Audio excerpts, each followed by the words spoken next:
ஊர்ல 1000 நடக்கும். நீங்க எங்க போய் கலந்துக்கிறீங்க? இந்த பாரு, கட்டு போட்டுட்டு போ. இந்த ஆம்பளைங்களே இப்படிதான். வேலை முடிஞ்சாச்சு இல்ல? நகரு. நகராத, நீ அங்கேயே நில்லு. ஏன் எதுக்காக அவளை நீ போக சொல்ற? ஆஸ்பத்திரியில பொம்பளைங்க எதுக்காக நர்ஸா வச்சிருக்கான் தெரியுமா? ஏதோ அடிபட்டவன், அவஸ்தப்பட்டவன் மூஞ்சி பார்க்கும்போது வலி தெரியாம இருக்கட்டுமேனுதான். அட, எந்த வலியும் இல்லப்பா. வலி இல்லையா? எவ்வளவு ரத்தம் கொட்டிடுச்சு தெரியுமா? ரத்தம் வந்தும் வலி இல்லைன்னு சொல்ற முத ஆளு நீதான். அப்ப கடைசி ஆளு இவருதான். அது என்னமோ அவளை கரெக்டா வந்து உட்காந்துறீங்க. எல்லாம் கேள்விப்பட்டேன். ஏண்டா, ஊர் உலகத்துல எவனவனோ எப்படி எப்படி போற உனக்கு நட வந்தது? பொதுவா தகராறுனா நம்ம என்ன செய்யணும்? இல்ல நம்ம என்ன செய்யணும்னு அந்த இடத்தை விட்டு 5 மைலுக்கு அந்த பக்கம் ஓடி போயிடும். நீ வேற உழைச்ச கூலியை கேட்டா உதைக்கிறான். இது சரியில்லைன்னு சொன்னா எம்எல்ஏ கை வைக்கிறான். மைனரும் பிரசிடென்ட் இருக்கிற தைரியத்துல எதை வேணும்னு செய்யலாமா? முத்து, நீ விவரம் தெரிஞ்சவன். மைனரையும் பிரசிடென்டையும் பகைச்சுக்கிட்டு நாம அந்த ஊர்ல வாழ முடியுமா? எங்க யாரா மைனரையா உடனே உங்களை வர சொன்னாரு? பாத்தியா இப்ப என்ன நடக்க போதோ? தைரியமா போகப்பா. வேறோட போட போறீங்க. உடவாக இருக்கிறதுக்கு தைரியம் கட்டி வச்சு கிளி கிளின்னு கிழிக்க போறானுங்க. அதை நினைச்சா என் உடம்பே நடுங்குது. பொருளே, என்னங்க? உங்க அண்ணனுக்கு ஒரு சேலை எடுத்து கொடு. எதுக்கு சேலை? அப்ப வேட்டி கட்டவெல்லாம் தைரியசாலியா? வண்டி சக்கரத்துக்கு உண்டான கூலியை கேட்டானுங்க. நான் அப்புறம் தரேன்னு சொன்னேன். அதுக்கு அந்த முத்து போய் ஒத்துக்கலைங்க.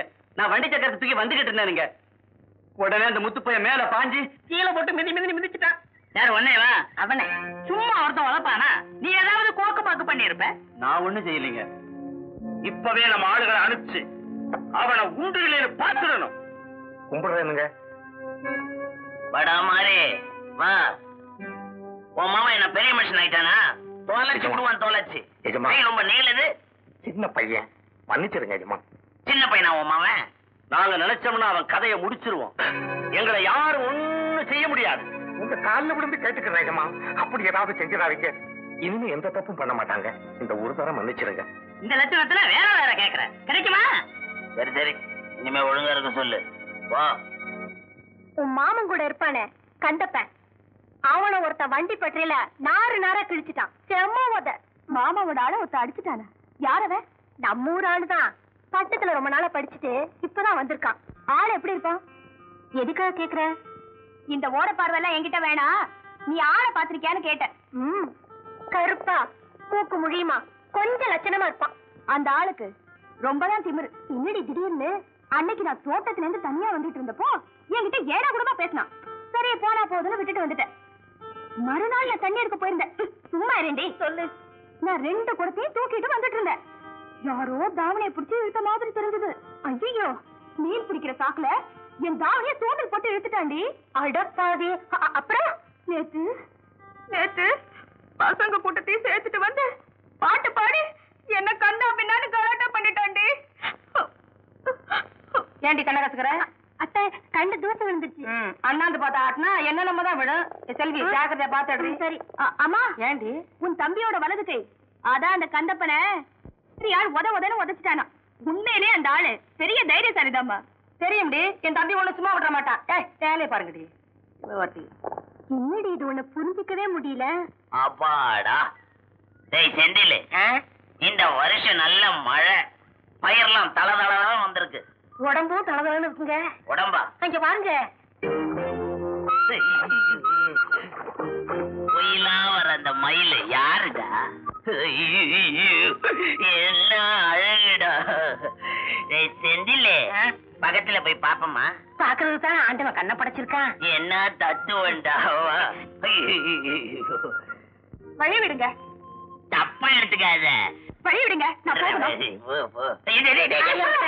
என்னடா?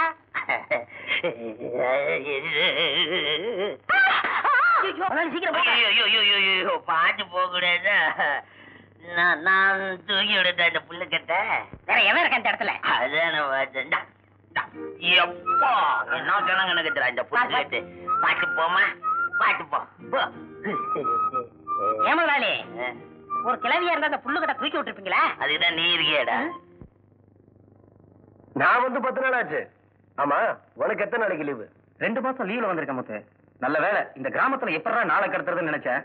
நீ இருக்க, நான் தப்பிச்சேன்டா. ஓஹோ, கிராமத்தை அவ்வளவு கேளமா நினைக்கிறியா? டேய், வாழ்க்கையில எவ்வளவுதான் முன்னேறினாலும் நீ தவழ்ந்து வளர்ந்து சேரி மண்ணை மட்டும் மறந்துடக்கூடாது. புரியுதா? முத்து, நீ நல்லாவே பேசுற. சரி சரி, உனக்காக வீட்டுல காத்துக்கிட்டு இருப்பாங்க, அப்புறம் பார்க்கலாம். சரி, நான் இப்ப வரட்டுமா?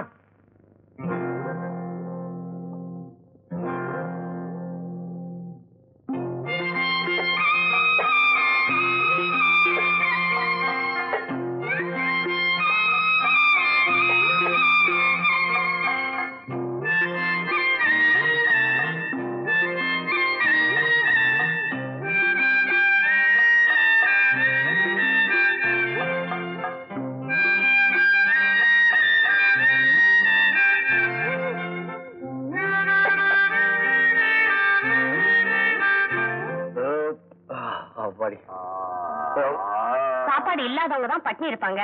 உனக்கு என்ன? சாப்பிடு. இல்ல தெரியாம தான் கேக்குறேன், எதுக்காக பட்னி இருக்கணும்?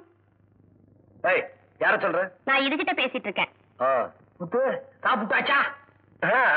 சாப்பிட்டாச்சு. 5 கிளாஸ் தண்ணி குடிச்சிருக்காரு. அதெல்லாம் அவ்வளவு கரெக்டா 5 கிளாஸ் எண்ணி சாப்பிட்டுருக்காரு. விக்கில இருந்தா 10 கிளாஸ் கூட சாப்பிடலாமா? ஐயோ, நான் என்ன சொல்றேன்னா வெறும் தண்ணி குடிச்சிட்டு பட்னியா இருக்காருன்னு. யார் சொன்னது? நான் தான் ஜன்னல் வழியா பார்த்தனே. பாத்துக்கிட்டு சும்மா இருந்தியா? கொஞ்சம் கூட விவசாயம் இல்லாத பொண்ணா இருக்கிய. போமா, போய் நம்ம வீட்டுல சாப்பாடு இருந்தா எடுத்துட்டு வா. இதுக்கு தான் சொல்றது, வீட்டுல ஒரு பொண்ணு இருந்தா இப்படி நடக்குமா? காலாகாலத்துல ஒரு கல்யாணத்தை பண்ணி போட்டிருந்தீங்கன்னா அது வேற வேலைக்கு சோத்த பொங்கி போட்டிருக்கும். படிச்சுட்டு சும்மா இருக்கேன், அதுக்குள்ள கல்யாணம் வேற. கல்யாணத்துக்கு அப்புறம் வேலையை தேடு. வேலை கிடைச்சதுக்கு அப்புறம் தான் கல்யாணம்னா அது ஒரு ஆபத்து இருக்கு. 50 வயசு உனக்கு ஆனதுக்கு அப்புறம் உன்னை யாரு கட்டிக்குவா? அப்புறம் கட்டிட்டு தான் நீ என்ன செய்ய போற? இல்லப்பா, இந்த காலத்துல வேலை கிடைக்கிறதா அவ்வளவு சுலபம் இல்லைங்கிற. ஏப்பா சோத்த இந்த பாரு பாக்குற, உனக்கு தான், போய் சாப்பிடு. கொண்டா, நானே சாப்பிட்டுக்க. ஏன் என் தங்கச்சி பரிமாறினா பசி அடங்காதா, இல்ல ருசிக்காதா? அதெல்லாம் வேண்டாம், எனக்கு சாப்பிட தெரியும். என்ன தட்டை இப்படி புடிங்கிட்டு போறா? தட்டை புடிங்கிட்டு போற வேகத்தை பார்த்தா இது சாதாரண பட்டி இல்ல, கொலை பட்டினி. இத பார்க்கும்போது எனக்கும் பசிக்குது. நீ வந்து சோறு போடு. நம்ம ஊரு ரொம்ப கெட்டு போய் கிடக்குது. நீங்க எல்லாம் இருக்கும்போது எப்படிங்க ஊரு கேடும்? மேஸ்திரி, உண்மையத்தான் சொல்றியா? லேசா உண்மையை சொன்னேன். அங்க பாத்தியா? வாங்க வாங்க. என்ன அநியாயம் இது? இவ்வளவு பசங்க படிக்க ஆரம்பிச்சுட்டா ஆடு மாடு மேய்க்கிறதுக்கு பசங்க எப்படியா கிடைப்பான்? நீங்க சொல்றதுல நியாயம் இருக்கு. சத்துணவு போட்டதுக்கு அப்புறம் தான் நிறைய பேர் படிக்க ஆரம்பிச்சிட்டாங்க.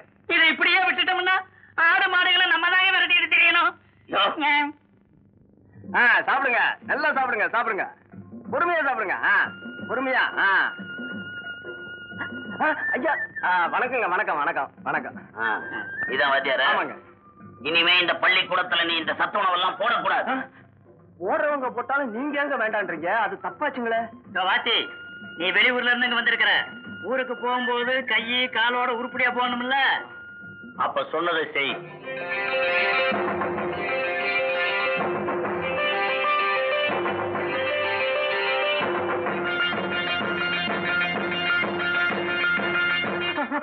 நான் மாட்டேன்.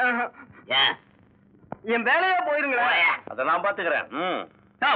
மைனர் பிரசிடண்ட் இருக்கும்போது நீ ஒண்ணும் பயப்படாதயா. இந்த ஒரு விஷயத்துல யார் சொன்னாலும் நடக்காதுங்களே.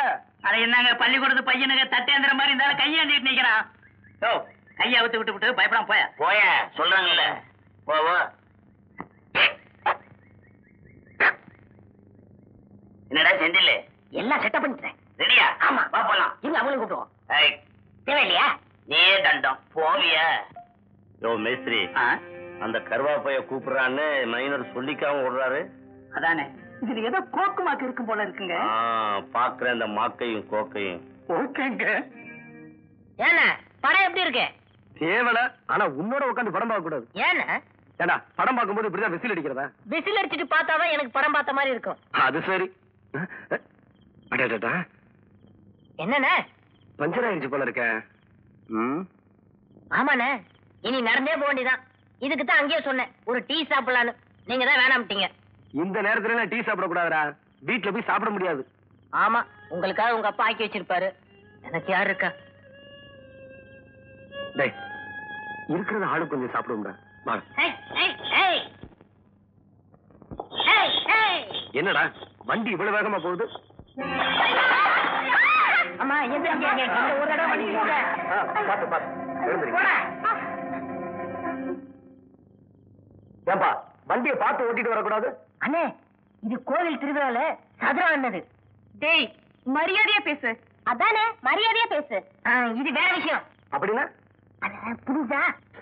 ஓஹோ, முன்னமே தெரிஞ்சிருந்தா இவங்களை காப்பாத்தி இருக்க மாட்டேன். இவர் யாரோ காப்பாத்த கூப்பிட்ட மாதிரி இல்ல. அம்மா, நீங்க டவுனை கெடுத்தது போதாது, இப்ப கிராமத்தையும் கெடுக்க வந்துட்டீங்களா? குடும்பத்துல நிம்மதியை கெடுத்துறாதீங்க. புத்தி சொல்ல வந்துட்டா அம்மா. அதான் வாய் கொழுப்பு. கண்ட நாய்கள் என்ன தொட வந்துருச்சு. விடுங்க, குளிச்சுக்கலாம். வேற வேலையே இல்ல.